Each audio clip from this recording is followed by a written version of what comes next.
There's a light in the sky, rising in the air. There's a feeling so strong.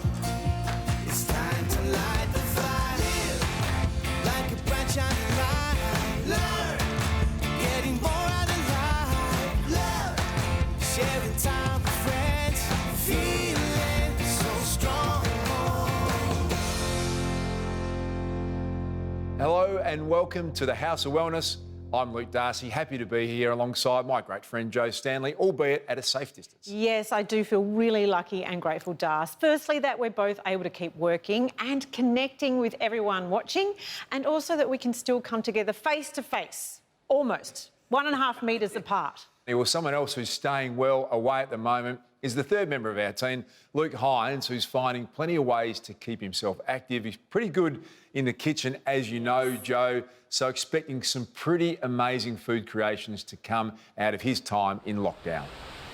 Darcy, I know you love pancakes, so today I'm whipping up my 3-ingredient ones, and I've renamed them Don't Panic Cakes. Get it? Don't Panic Aches? Well, I think they're so easy, even you'll be able to make them, mate. Great stuff. Heinzie is talking up his Don't Panic cakes and a few other specialties. So looking forward to Heinzie bringing some of those over the coming weeks. Now, Joe, you and I are grateful, as you said off the top, to still have a job. Yeah. But the shutdown of the economy means that for many now, so many people don't have work. And a big passion of mine and a huge part of my working year is commentating the footy. And of course, the AFL and team sports are another casualty of the coronavirus. Coronavirus has also seen the Olympics put on hold, with competitors and coaches reviewing training regimes and timelines. And Darcy, we talk a lot about using mindfulness and meditation in our own daily lives. I'm a huge passionate advocate for mindfulness.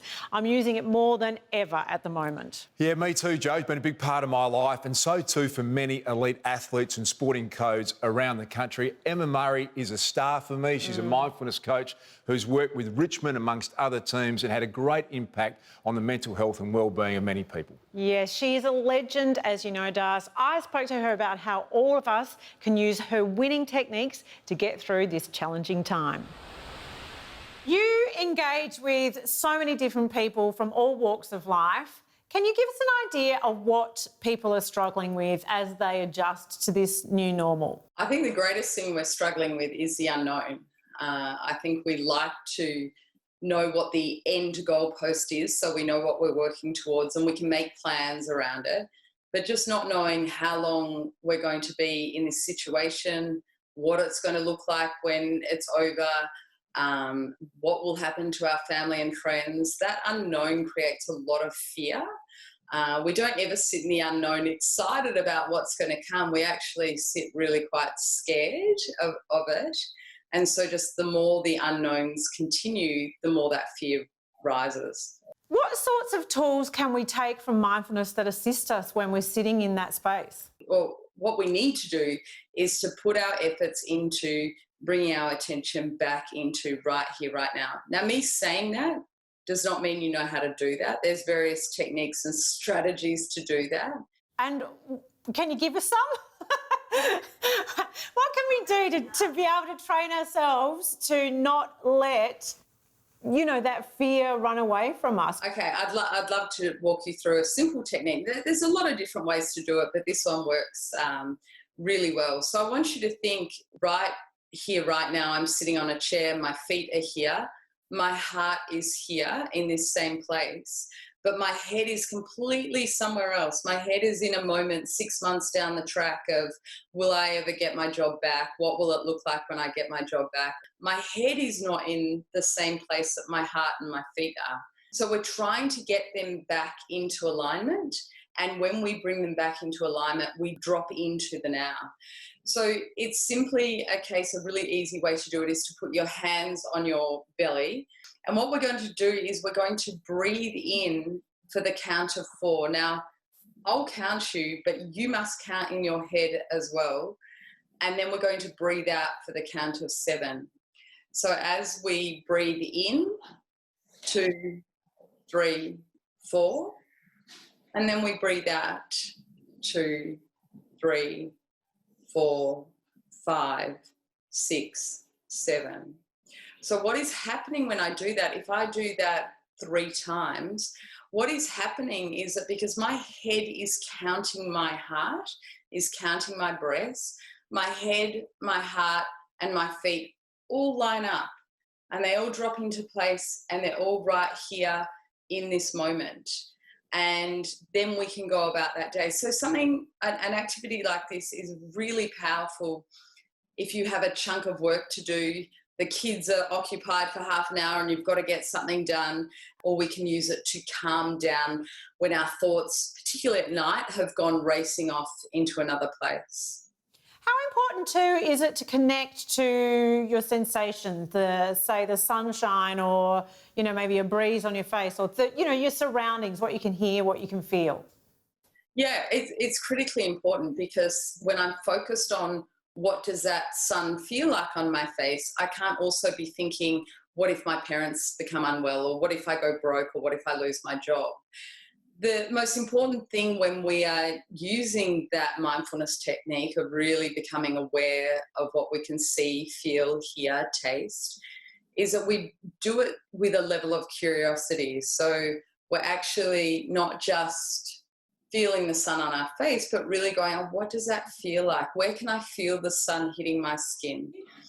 Curiosity keeps our attention busy. It gives our attention a job.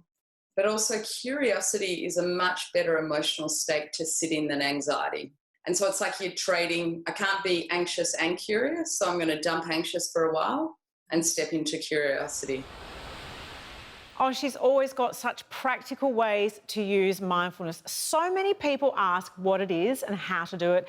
I mean, I know you get that question a lot too, Darcy. And Emma's words about aligning your heart, your head and feet just make such perfect sense, because we can all do that. Yeah, I agree. And you often talk about your own quest for mindfulness, Jo. And for me, the consistency of a daily routine has been the key.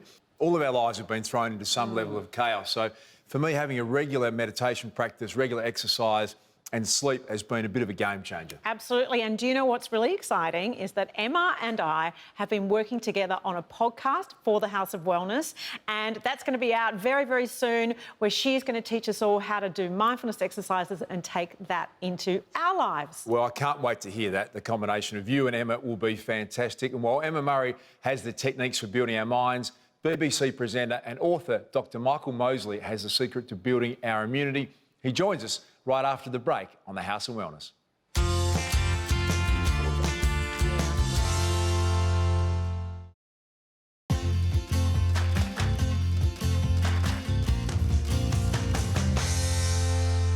Welcome back. You're watching the House of Wellness. We recently found out while talking to BBC commentator Dr. Michael Mosley that both his sons, who are also doctors, had contracted the coronavirus, Jo? Yeah, not only that though, Darcy, Michael himself was self-isolating because he believes that he too has had the virus. But he's in top form and feeling great, which he puts down to the fact that he has a very robust immunity. So who better to ask about what we can do to boost our own immunity? Sure. So I think there are 4 elements to it. One of them is to ensure that you are eating well, and that means eating a broadly kind of Mediterranean-style diet.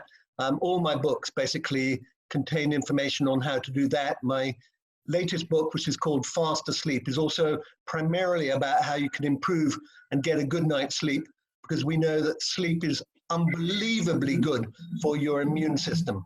And that is because a lot of your immune-fighting cells are generated during the night when you are asleep. They're generated and they are released. And in one really very impressive study done a few years ago, they took 160 healthy middle-aged people and they got them to wear activity monitors, which measure how much sleep you're getting. They brought them into a lab, and then they squirted common cold viruses up their noses. And then they kept them in isolation for 6 days, monitoring their sleep, but also monitoring who actually went on to develop the common cold. And what they found was that if you slept less than 6 hours a night, then you were nearly 4.5 times more likely to get the cold, to get infected, than if you were sleeping 7 hours.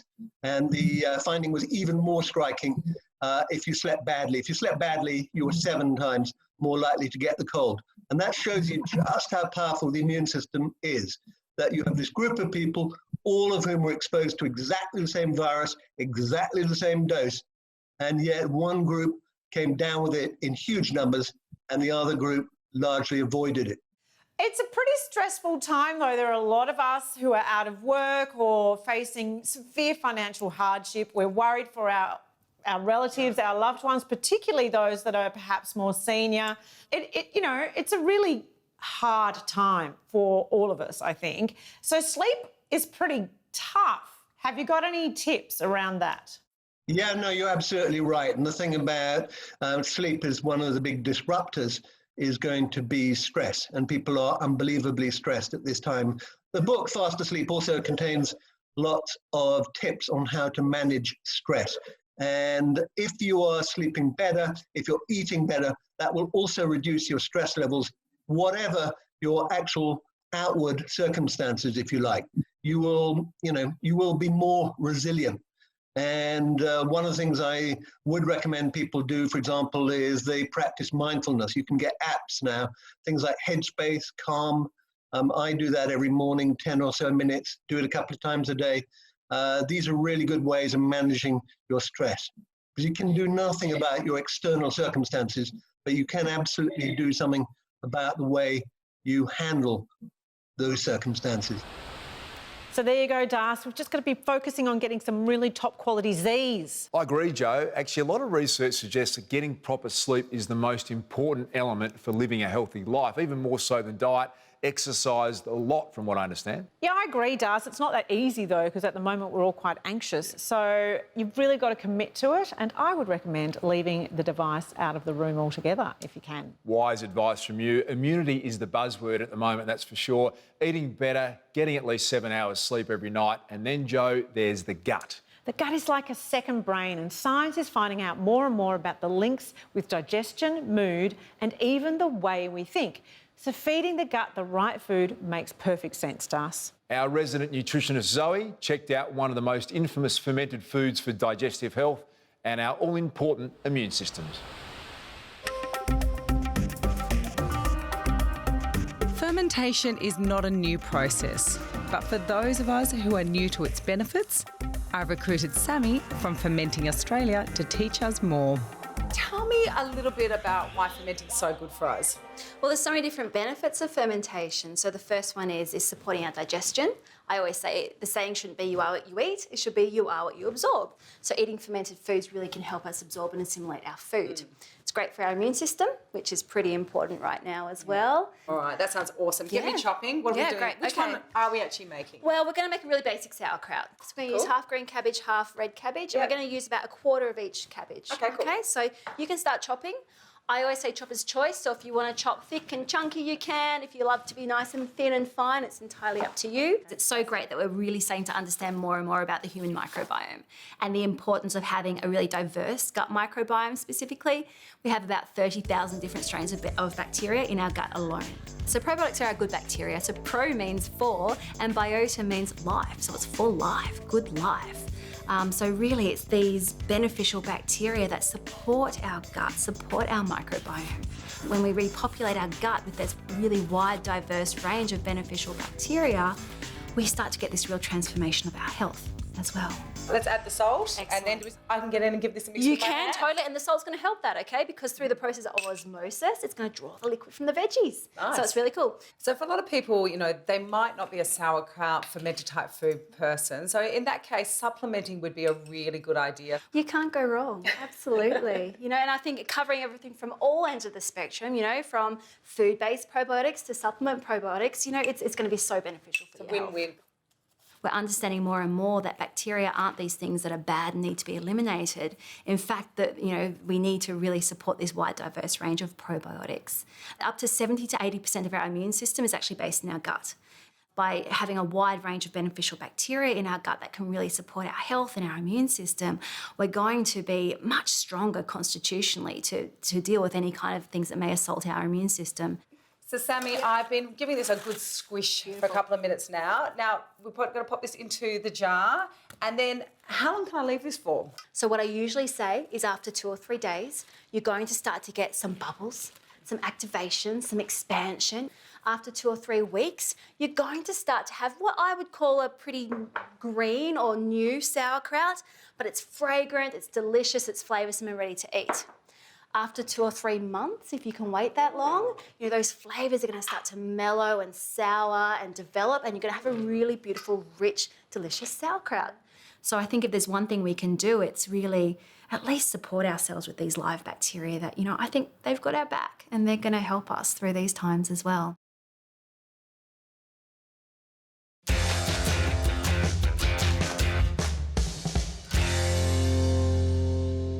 Welcome back to the House of Wellness. Here in Australia, we can be grateful that the situation hasn't hit quite so hard as in some other countries, notably Spain, Italy, China and the US. Well, New York is the epicentre of the American outbreak, if not the world's worst hit city. We've seen unbelievable images of empty streets, hospitals being set up in Central Park, and heartbreaking statistics of lives lost. The New York governor has said the city will remain shut down until at least the end of April, possibly longer. And to get a glimpse into the very surreal situation New Yorkers now find themselves in, I chatted to Aussie Vallejo Gantner, who's called the Big Apple home for the past 15 years. Vallejo, what sort of restrictions are in place for you right now? Look, it's all non-essential businesses are closed. Grocery stores, pharmacies, things like that are still open. We're not supposed to go out unless we're shopping for those things or doing kind of exercise once a day. So you can go for a run or walk your dog if you need to. We're now, if we leave New York City, we're expected to quarantine for 14 days if we go anywhere else because, of course, many people are leaving the cities everywhere, and the fear there is that then that exodus will tax far less well-resourced health infrastructure than we have here in New York City. And so just restricting your movement. Vallejo, you work in the arts world and the creative space. Have you been able to adapt from your apartment in the East Village? Are you still able to do any constructive work at the moment? Yeah, look, if there's one thing that is really extraordinary and something that's really wonderful about New York City is, whether it was after 9/11 or Hurricane Sandy, blackouts and the like, this city pulls together as a community. People are out there volunteering, they're donating. All of us who bought masks or protective gloves or whatever else it was, everybody's donating them to the hospitals now. Costume shops in the arts are getting everybody with sewing machines at home. They're sewing masks now. And the arts community in particular, which is being devastated by this. I mean, it's going to be a while before any of us are comfortable sitting in a theatre with 200 or 300 other people again. And so people have seen, years of work just go up in smoke with no prospect or kind of predictable future of return. And what is extraordinary is that whole community now is coming together. Philanthropies are talking to each other. Artists are talking to each other. Producers are talking to each other. We're all galvanized to try and figure out how to support the field because it contributes so much, not just economically, but to the whole kind of inner life of a city and of a country is that cultural field. And we've got to make sure that it bounces back and it comes back strong. And that's such a great message. As you said, at one hand, we're looking with the fear and the devastation, but already those green shoots of creativity. You're at home and we're thinking about what we can do in terms of our own mental health, our own fitness, our own exercise. We talk about that a lot. What are you seeing on that front? Look, it's funny. Some people are at home eating potato chips, stacking on the gut. Other people have told me they're in the greatest shape of their life because all they're doing all day is working out. I think it is really important that, that you keep yourself kind of alert. We've got a running joke about whether anybody's wearing pants to work anymore. We're like you newsreaders now. We can, sit with our legs below the desk. But there are definitely some fun things and interesting things coming out of it. New York City, which has become the epicentre of this virus. Maybe a final message of what you would say to people back in Australia. Look, be prepared and just take good care of each other. One of the amazing things is this social distancing and so on. It's not about taking care of yourself. It's about taking care of every person that you might be in contact with. and all of the people that they will then be in contact with. So that sort of selflessness is something that I think is so important to remember here, that we can and we should take care of each other. When you see the global economy shut down and an iconic city like New York brought to its knees, you realise COVID-19 is absolutely indiscriminate with who and how many people it's devastated. Absolutely does. But also I see in New York City a great example of what community can do, because it's unique. There are millions of people that live there, but they all really feel like a tight-knit community. Yeah, nice to see that's already coming through, isn't it, some of the community spirit. The constant stream of news, though, has its downside at times. It's one thing to be informed, but important, I think, Joe, to walk away from time to time as well. Understandably, people's stress levels are heightened. There's fears around health, job separation and uncertainty as well, Joe. Oh, look, it's putting a huge strain on the nation's mental health and wellbeing, so much so that the government has announced a $1.1 billion package to help maintain the nation's health. Yeah, $10 million of that has been used to create a dedicated coronavirus wellbeing support line delivered by Beyond Blue. And as well as that, Medibank has kicked in another $5 million to support these efforts. To find out more, I spoke to Beyond Blue's Dr. Grant Blaschke. Can you tell us, what has the impact been on Beyond Blue and mental health services in general as we've progressed through the coronavirus pandemic? Well, what we've seen is a big surge in our Beyond Blue phone advice line. So about 30% of our calls now are COVID mental health related.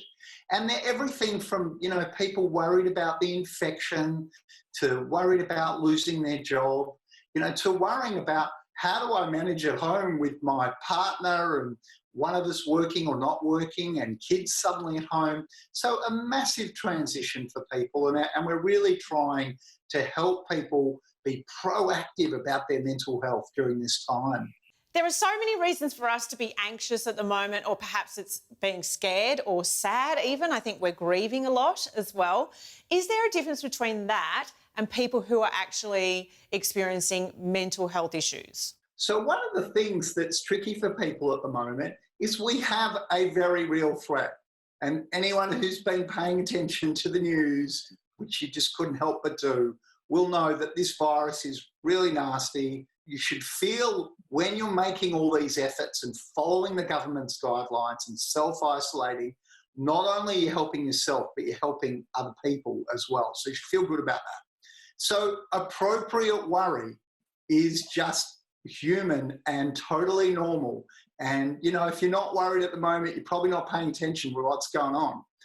That is different to a mental health condition, for example, like anxiety, which by definition is, disproportionate and excessive. Quite a big challenge for people. And I think for Beyond Blue, we really want to see people get through this mentally well, so they arrive at the other side of this very surreal time, in good mental shape. Can you give us some advice as to how to do that? How can we be proactive? Look, there's lots of things you can do. So first of all, keep a good sense of hope. As a public health professor, I'm very confident that our clever scientists are going to find vaccines and treatments. So this is a temporary thing, but it is a marathon. It's not a sprint. So you want to get into a good rhythm. So that means routine. So if possible, get up, get dressed, manage the day like it's, an everyday. But I think the other things that you can do personally are look after your physical health. So keep up your sport, whatever that might be. Sleep's a real tricky one because we're all a bit worried. Very easy to wake up at night and your mind racing worried. So I've been recommending to my patients that they put a pen and pad next to the bed. If you wake up, write down what's worrying you and say, I'm going to deal with that in the morning and try and go back to sleep. I like to comment on the social media and the media because I don't think we've had a crisis like this where we've got such incredible 24-hour news cycle access to information. We just have our phones buzzing away all day. So I would be very focused and disciplined about what you're doing with that. Well, it seems the key message here, Grant, is please reach out because there are many ways that people can help you. I think that's exactly right. You know, if you're having a hard time, you feel the wheels are becoming a bit wobbly, don't wait till you get in a mess. Ring someone up. There's great psychological skills and support that you can get. Don't spiral into sort of despair about it, because we're going to get through this and there's lots of great help out there for you. Well, it's a great service, Joe, and one that will go a long way in helping the nation's mental health and wellbeing. I don't know if you saw Australia's Deputy Chief Medical Officer, Paul Kelly, Joe, who said that social distancing does not mean you don't remain connected. It just means thinking outside the box and doing things a little differently. Well, you can access Beyond Blue's new Access coaching service via their website and talk about any worries, whether it's virus-related or not. It's so great to know that they're there for us. Das, as you and I keep saying, no one is doing this alone. So reach out. We're all having the same kind of thoughts. Yeah, absolutely. And it's so important to speak up and get some help if you're struggling in any way. Up next, as the world unites in the hunt for a possible virus vaccine, we take a trip back in time to learn more about the history of immunisation right here on the House of Wellness.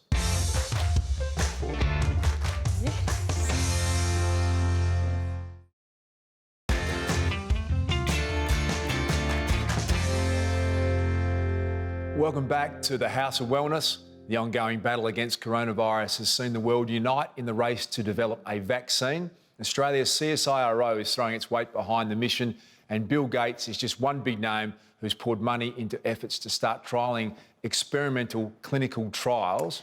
Yes, there are real concerns that once the virus has passed and we come out of social isolation, that the virus could re-establish itself. So our best weapon against that is a vaccine. Which got us thinking, Das, how do scientists develop vaccines and when did immunisation begin?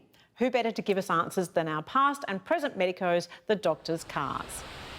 Hi and welcome to Medicine Past, Present and Future. My name's Dr. Nick and I'm the past. And my name's Dr. Isabel and I'm the future. And together we're the present. So today we're talking about vaccinations, a story that began in the 1700s, around about the time you were practicing medicine, Dr. Nick. Oh, thanks very much. I'm not quite that old. But this is a story about a disease called smallpox, which was a horrible illness that killed hundreds of millions of people. And a bloke called Edward Jenner noted that some of the milkmaids didn't seem to get this disease. Now, milkmaids got a mild illness called cowpox, which seemed to protect them. So he took a milkmaid who had cowpox, he had pus on her hands, he scraped off the pus, and he inoculated into, guess who? To the son of one of the farmers. And he gave this kid cowpox. Now, cowpox was a mild illness, but the next thing that he did was he took someone with smallpox and exposed this kid to smallpox, and he didn't get the disease. So this was the first demonstration that giving a mild illness could maybe prevent the serious one, and this is where vaccination began. Now, I know that this child didn't end up getting smallpox, but still, I feel pretty sorry for him, having this pus scraped off him and then being forced in with other children with smallpox. It seems a bit rough. I know, it's a terrible story, isn't it? Of course, this was well before we had ethics committees, but there's a lovely part to the story because Blossom, the cow, who was the one who gave the milkmaid cowpox, her hide still hangs in memory of this story in a hospital at St George's in London.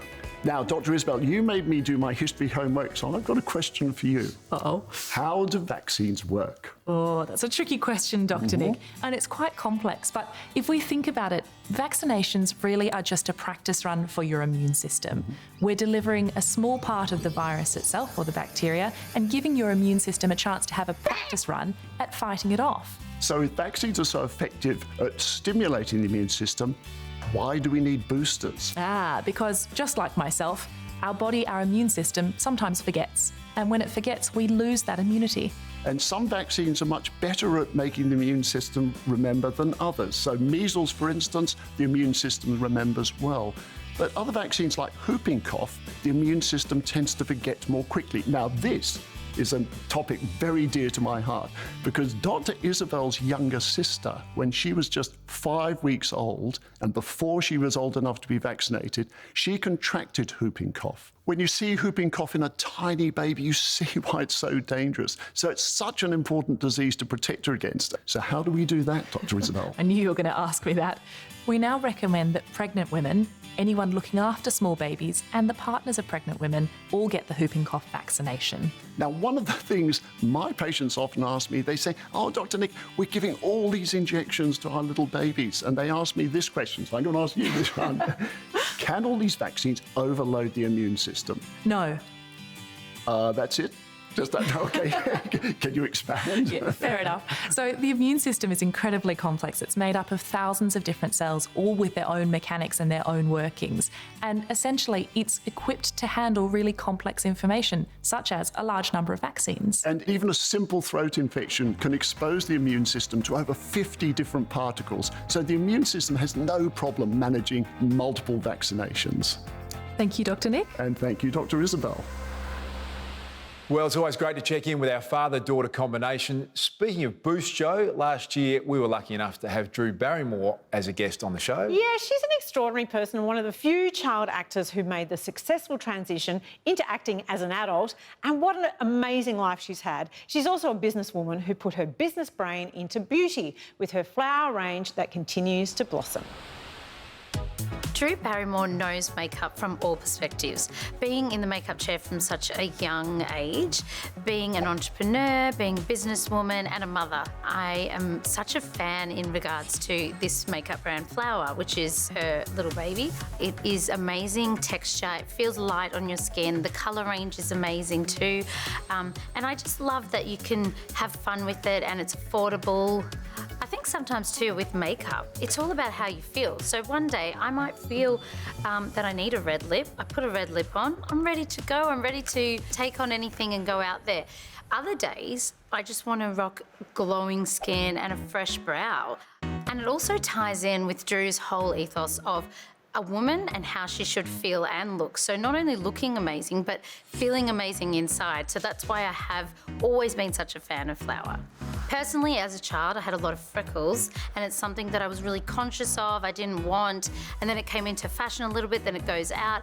And I think now that I'm in my 30s, I'm a mother, I own a business, you realise that it's about embracing these, it's about setting examples for the generations that are following and not masking our face with makeup, embracing it. So adding a little bit of glow, not covering those freckles. If you've got a beauty spot, if it's in not the perfect area, just embrace that and be happy with what we have. And I think that's the best role model that you can set for anyone out there.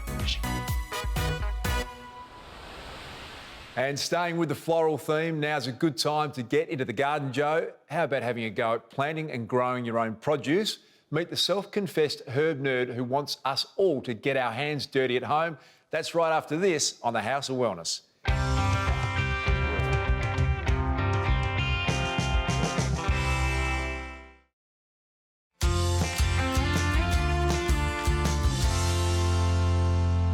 Welcome back to the House of Wellness. Well, New Year's seems like a long time ago now, Joe, before the coronavirus turned the world upside down.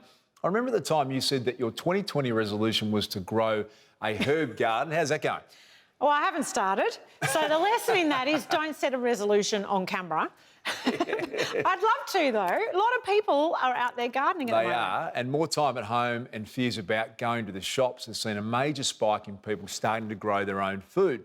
Seed and plant sales have apparently skyrocketed, Joe. Well, it did actually happen after World War II as well, Das, when concerns about food supplies saw people plant so-called victory gardens. People say it saved their sanity. And there's a lot to be said for sticking your hands in the dirt and the joy of watching something grow. It's such a buzz, I'm told. I'm determined, I will do it. It's about being back to nature and a simpler life. Plus, it saves money on groceries. Well, one man whose life goal is to make everyone's thumb a little greener is a leading nutritionist and author, Rhys Carter. He calls himself a herb nerd, and he's here with some homegrown know-how on how to turn your garden into a greengrocer's. I'm Rhys Carter, naturopath, nutritionist, and total herb nerd. I'm going to teach you everything I know about herbs, from growing them to using them in food, as well as some of their traditional therapeutic uses. Even if you've never grown them before, you're probably going to recognise these two herbs. They're two of my favourite culinary herbs. We've got flat leaf parsley and we've got basil over here. They're actually super easy to grow, so even if you think you're a black thumb, give it a go. They both want a lot of light, like most herbs do. You'll also want to water them quite regularly, and the only difference really is that basil's going to need a little bit more enrichment in the soil. Parsley will be a bit more forgiving in that regard, but the number one tip I would have if you're starting a herb garden for the first time is just make sure you're finding a spot that gets 6 to 8 hours of sunlight most days. Another great herb to grow in the garden is mint. Cultures all around the world have used mint as a digestive aid, and it's believed to be the oils in the leaves that may contribute to that effect. Now, peppermint is best, but any mint will do in a pinch, and you can just grab a handful of the leaves, chop it up into a fresh leaf tummy tea and enjoy. And the best part, it is so easy to grow. In fact, you'll probably need to rein it in, if anything. I love to grow it in pots or containers because left unchecked, it will send these runners out all over your garden and just take over.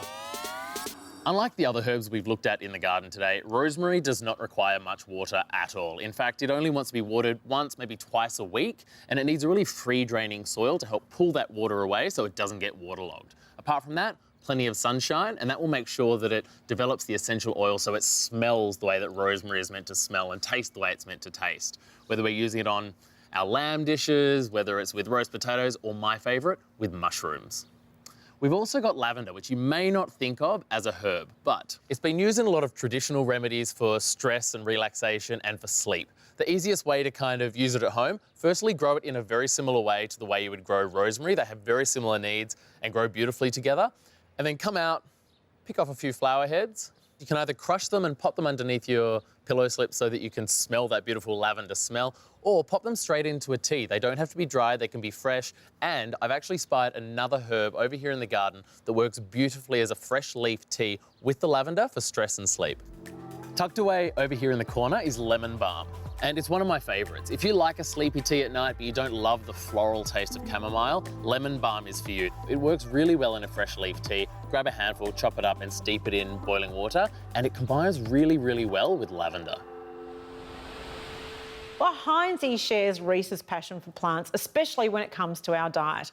And while we're missing him not being here with us, he's never far from our thoughts or stomachs because he's so brilliant in the kitchen. So here he is doing what he does best, cooking up a delicious dish guaranteed to give you a sweet night's sleep. GQ, I hope you're ready to rock and roll together some of my choc cherry bombs with me today. Almost too beautiful to eat, Heinzie, and look at the superb colour of those sour cherries. The colour definitely lends themselves to a delicious sweet treat. And you might be hesitant to eat them now, but wait till I dunk them in dark chocolate. Well, while you do that, Heinzie, let me tell you a little bit about sour cherry and what it brings to enabling us to sleep better. Tell me more, mate. Well, sour cherry is full of antioxidants, we know that, and antioxidants are very important for our overall health and well-being. But it brings to us as well melatonin, and that's the substance that tells our brain when it's time to go to sleep. So very important for when we want to switch off and get some quality sleep. Well, you and I both know how important good quality night's sleep is for both your mind and body. I like to get about 8 hours sleep, but I find if I'm stressed or my mind is racing, I struggle to actually fall asleep. And imagine if you're a shift worker. Now, that's very difficult. This is where melatonin plays a role because it actually encourages your brain to get back into sleep mode. And another supplement that's worth considering there is passion flower, an amazing substance. Now, let me tell you a little bit about passion flower. It grows on a vine like passion fruit.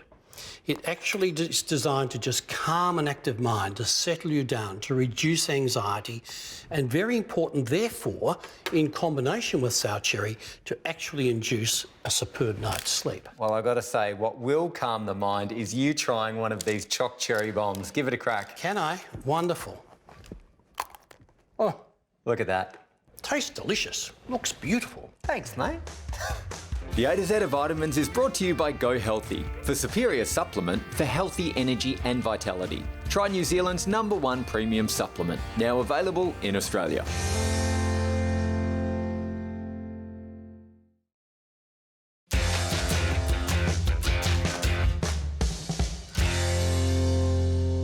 Welcome back to the House of Wellness. We're all spending a lot more time online and binge watching movies and TV. Well, Joe, what are some of the funny things that have caught your eye lately? Well, my favourite meme has been, and I've had it sent to me about 20 times, we're all about 4 weeks away from knowing our true hair colour. I just apologise in advance. Bit close to home. Yes. And here we are sitting 1.5 metres apart while Hinesy's even further away. Yes, about 700 kilometres further away, Das. And yes, he's still cooking up a storm in that kitchen of his. So last week, Das, you mentioned his Keep Calmlet, which was delicious, Hinesy's own take on an omelette. And Let Me Outside Leftovers, which I think we're all feeling a big fave of yours, I believe, yes. Yep. So today he's gone all sweet on us with his version of the pancake that he calls his Don't Panic Cakes. Hey guys, today I'm going to whip up my 3-ingredient pancakes, which I have appropriately named my Don't Panic Cakes. That's exactly right. When you're at home, in quarantine, don't panic. Just make these delicious pancakes, and I tell you what, with 3 simple ingredients, there's no excuse not to get cooking.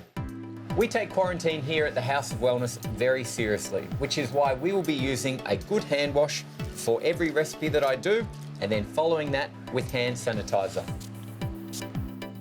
What you want to start with is a ripe banana, okay? You're going to crack that into a bowl, and then with the back of a fork, we just want to mash that banana. In a separate bowl, crack a couple of eggs. You want to whisk your eggs until they're light and fluffy. Combine your pre-mashed banana in with the whisked eggs, and then you can add your preferred binding agent. Now, I'm going to use almond meal today, which is a fantastic source of healthy fat, but you could use protein powder, you could use flour, whatever you've got on hand with your supplies. With a whisk, combine your 3 ingredients until you've got a smooth batter. This batter being packed with bananas as the binding agent is awesome because bananas are packed with B vitamins. And what do B vitamins do? Make us feel good inside, which is something we really need to focus on while we're in lockdown. Heat your fry pan to medium-high heat and then add your cooking oil. Today, I'm using coconut oil because it's packed with healthy fats. We're going to fry this off for about 3 to 4 minutes until we start to see some bubbles on top, then we know it's good to flip. Once you've nailed your 3-ingredient pancakes, you can top them with whatever you want. Today, I'm going with a beautiful coconut yogurt, and if you can't get any of that while in lockdown, use tinned coconut cream. Absolutely perfect, tastes the same. And because I couldn't find any fresh berries today, I am using frozen berries that I had in my freezer, and these are going to be absolutely perfect. I'll tell you what, if it was just me and these pancakes locked in a room together for the next fortnight, I think I'd be doing all right.